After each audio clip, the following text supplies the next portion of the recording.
बिस्मिल्लाहिर्रहमानिर्रहीम। अस्सलाम वालेकुम दोस्तों, कैसे हैं आप सब लोग। उम्मीद है अच्छे होंगे। जी दोस्तों, आप लोग देख रहे हैं मेरा यूट्यूब चैनल जवाब दो विद नईम अहमद। दोस्तों, बहुत बहुत मुबारक हो, आज हमारी टीम ने सेमीफाइनल जीत लिया है और फाइनल के लिए क्वालिफाई कर लिया है। अब पाकिस्तानी टीम किस तरीके से सेमीफाइनल तक पहुंची, इस बात पे तबसरा करना बिल्कुल बेकार है। सेमीफाइनल में पहुंच गई और फाइनल में पहुंच गई और इंशाल्लाह फाइनल भी जीतेंगे। आज हमारी टीम ने बहुत अच्छा कमबैक किया। जिन लोगों ने सवालात खड़े किए थे ना रिजवान और बाबर की ओपनिंग पे, तो रिजवान और बाबर ने साबित कर दिया कि भाई ऐसा नहीं है। मतलब लोग कहते हैं कि ये खेलते हैं अपने स्कोर के लिए खेलते हैं, ये खेलते हैं अपने नाम के लिए खेलते हैं। तो भाई आज बहुत अच्छा खेला। 105 रन पे हमारी पहली विकेट गिरी है और बहुत अच्छा खेल के गए दोनों प्लेयर्स हमारे।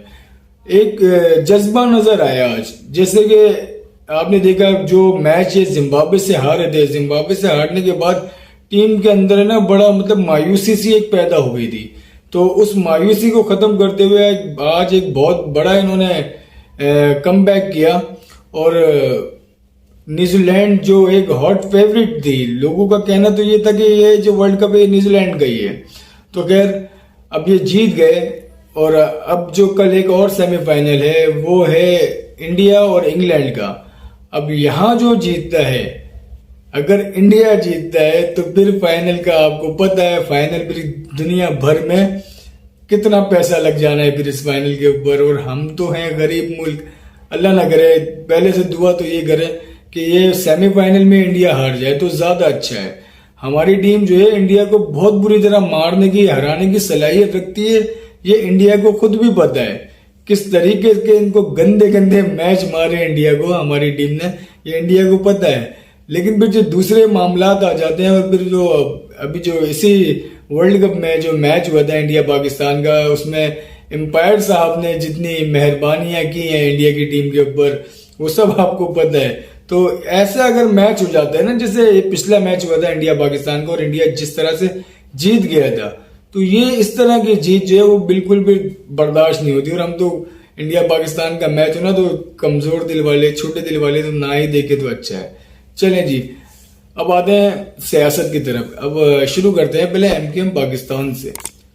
एमकेएम पाकिस्तान के जो मामलात चल रहे हैं अभी पीपल्स पार्टी के साथ, वो तकरीबन हल हो गए हैं। मतलब फैसले हो गए हैं कि कराची का और हैदराबाद में जो एडमिनिस्ट्रेटर होगा वो एमकेएम का होगा। पीपल्स पार्टी ने बोल दिया जी आप बना लें। असल में एडमिनिस्ट्रेटर जब होता है ना कि जब आपने बल्दियाती इलेक्शन की तरफ न जाना हो, एक जो लोकल बॉडीज गवर्नमेंट होती है आपने वो ना बनाना हो। बातें करते हैं जी जमहूरियत की, तो वो इन्होंने कराने नहीं है।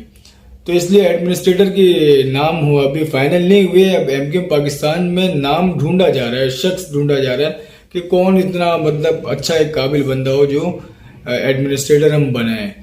और एमकेएम पाकिस्तान में दाखिले भी जारी हैं, मतलब भर्तियां हो रही है एमकेएम पाकिस्तान में, भर्तियां मतलब शमूलियत हो रही है।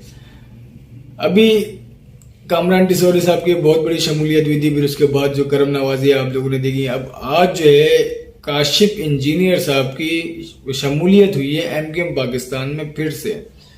फिर से मैं ये बोल रहा हूँ कि काशिफ इंजीनियर साहब जो है फारूक सत्तार के बहुत करीबी साथी और बहुत करीबी इनके दोस्त थे, जैसे कामरान टिसौरी थे। तो कामरान टिसौरी के मामले में जब फारूक भाई को और कामरान टिसौरी को पार्टी से निकाला था तो काशिफ इंजीनियर ने भी एमकेएम पाकिस्तान छोड़ दी थी। और फारूक सत्तार जो अपनी एक अलग से तंजीम चला रहे थे एमकेएम बहाली कमेटी के नाम से, जिसमें शाहिद पाशा वगैरह भी शामिल थे, तो ये उसका हिस्सा बने हुए थे। अब एमकेएम पाकिस्तान में इन्होंने दोबारा शमूलियत इख्तियार की है फारूक सत्तार को छोड़ के, क्योंकि फारूक सत्तार जो कह रहे थे कि ये जब एमकेएम में आएंगे फारूक भाई तो अपने साथ अपने लोगों को भी लेकर आएंगे। तो इनके साथ वो जो लोग होते थे ना उन लोगों में ये भी शामिल थे काशिफ इंजीनियर साहब। अब काशिफ इंजीनियर साहब ने देख लिया कि फारूक भाई की तो वहां जगह बनती नहीं है कोई, तो अपनी ही सेटिंग बनाओ और अंदर जाओ। एमकेएम पाकिस्तान के जो खालिद मकबूल साहब है उन्होंने तो कहा है कि हमारे दरवाजे सबके लिए खुले हैं। कहते थे अब फारूक भाई के लिए कैसे खुले हैं, वो एक अलग दरवाजा है, बाकियों के लिए तो गवर्नर तक के रास्ते खुले हुए, दरवाजे खुले हुए। तो अब जो खबरें आ रही है काशिफ इंजीनियर जो है वो तो शामिल हो गए। अब जो माजी के बड़े नाम होते थे ना कुछ, मैंने आपको पिछली वीडियो में भी अपनी बताया था कि इतलात है कि रजा हारून साहब कराची में मौजूद हैं। उनके हवाले से भी मुबैना खबरें कुछ इस तरह से आ रही हैं कि रजा हारून साहब जो हैं वो भी MQM पाकिस्तान ज्वाइन करने वाले हैं। ये वही रजा हारून है जो PSP में शामिल हुए थे, अनीस कायम खानी और मुस्तफ़ा कमाल के बाद जो तीसरे शख्स आए थे वो रजा हारून साहब आए थे। उसके बाद जब इलेक्शन हुए 2018 के तो उसके उन्होंने नताइज देख लिए, नताइज से वो दिल बर्दाश्त होके फिर दोबारा अमेरिका चले गए, लंदन चले गए थे। अब वो वापसी आ गए और दोबारा हो सकता है, मुबैना खबर है कि इनकी शमूलियत हो MQM पाकिस्तान में। अभी पोस्ट देखी जा रही है कि अगर इनकी शमूलियत होती है तो किस पोस्ट पे की जाती है, जबकि MQM का जो आइन और MQM का जो कानून है कि कोई भी पार्टी में आए वो एक आम कारकुन की हैसियत से आए। जैसे कि फारूक सत्तार भाई को बोला जा रहा है कि आप आ जाए एक आम कारकुन की हैसियत से। अब ऐसे रजा हारून और दीगर को भी बोला जाता है या नहीं, ये देखा जाएगा।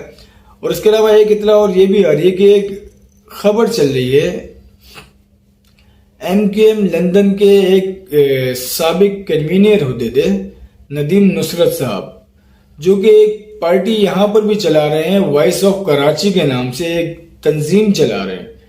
और वो कहीं नजर तो नहीं आती, सिर्फ सोशल मीडिया पे नजर आते हैं, उनके चंद एक लोग हैं वो नजर आते हैं।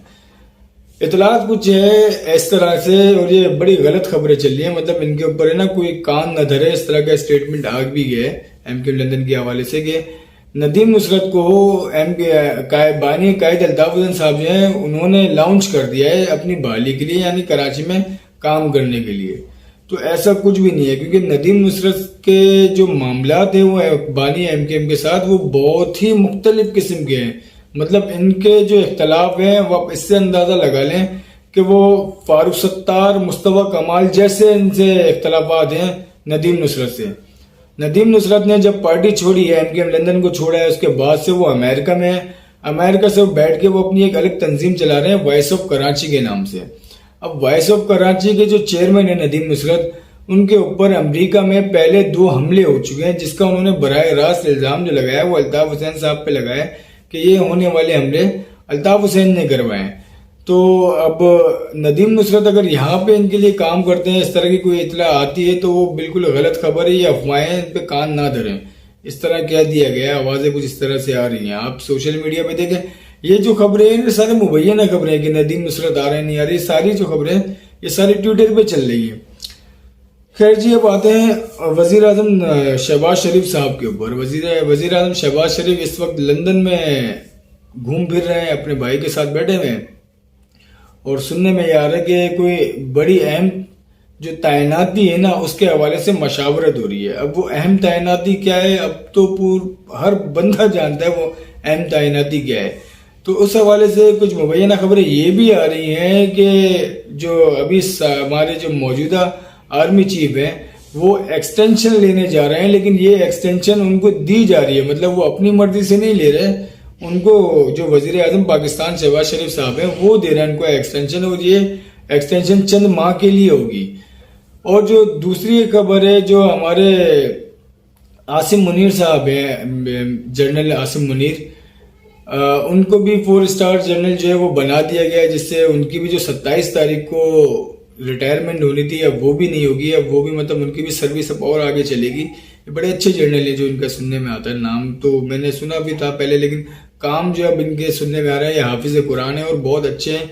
इन्होंने अपनी जवानी में कुरान हिफ्ज किया है, इतना सुनने में आया आसिम मुनीर साहब ने। खैर अच्छे जर्नल है, ये पता चला है।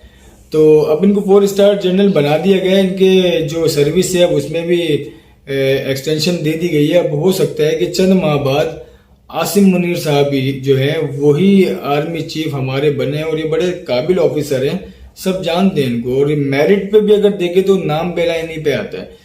लेकिन ये पाकिस्तान है ना, यहाँ पे तो जिसकी हुकूमत होती है वो अपनी मर्जी से तैनाती कर देता है, जो बड़ी अहम तैनातियां होती हैं। अब देखते जी आगे क्या होता है। ये एक्सटेंशन वाली बात कितनी सच है नहीं है, ये भी अभी तकरीबन 24 से 48 घंटों में क्लियर हो जाएगा। अब आप लोग दुआ करिएगा कि पाकिस्तानी टीम हमारी वर्ल्ड कप जीत के ही वापस आए, क्योंकि इंडिया वाले जिस तरह की खबरें चला रहे हैं ना, एक तो हंसी नहीं रुकती और गुस्सा भी आता है इनकी खबरों के ऊपर। चलें जी, अब मुझे इजाजत दें।